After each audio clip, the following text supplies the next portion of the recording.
So in the shower, I'm thinking about all this stuff. And it fell into place pretty quickly. And then, of course, I started, feeling some pain and crying. And shower is a good place for that because nobody has to see you. So I said, Jesus, would you just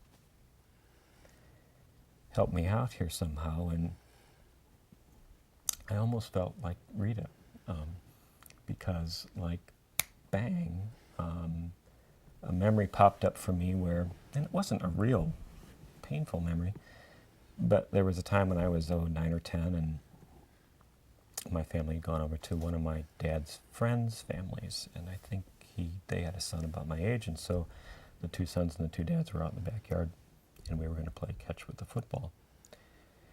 My dad didn't do a lot of that with me. Rarely did he do that kind of thing with me. So I was pretty excited and pleased about being able to do this. And I remember he took the ball and I think he punted it. I don't know why he did that, but he punted it. And it was, just a beautiful punt that sailed way over my head. And so I ran and I got it and ran it back and, threw it back to him. And I'm like, well, do it again, Dad. And for whatever reason, he just said, well, I don't think it's going to get any better than that. So I'm done. And he walked in the house. And I just stood there, very disappointed and sad. So I'm in the shower and I say, Jesus, would you help me out with this? Be where you need to be. And so immediately that picture comes to mind. And my dad goes,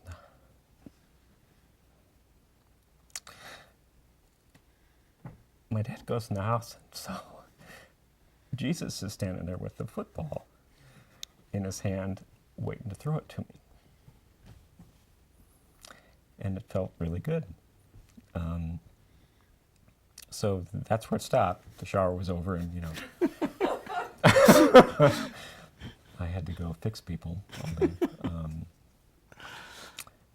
But that was pretty cool. That was pretty cool. The thought that comes to me would be, would you be willing to go back to where you left off at the end of your shower and say, Lord, what do you have for me here? Just sort of engage with the Lord there around losing your father, the ways that he was not able to give you what you needed even when he was still alive. Just all of that loss and grief around Dad stuff.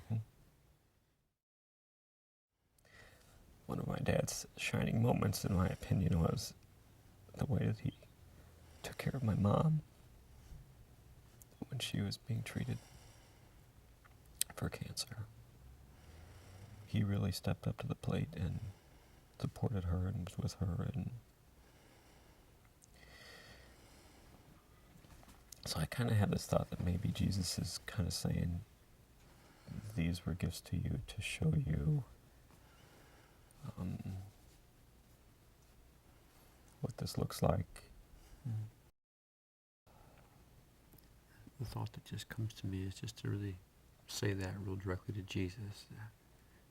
That meant a lot to me. That Dad shared that with me. That he had cared for a wife with cancer and knew what it was like to live with that.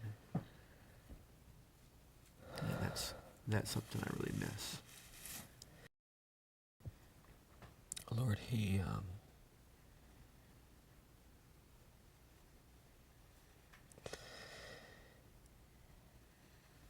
did a good job with that.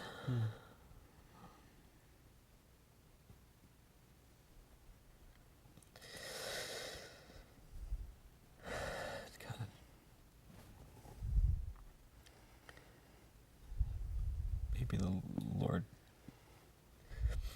thought comes, I helped him with that.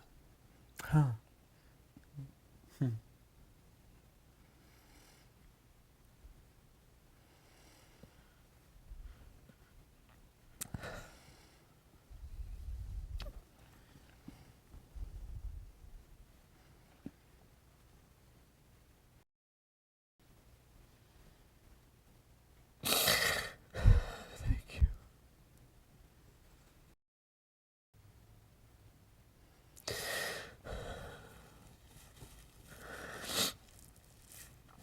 I was with your grandfather. And I was with your father. And I'm with you.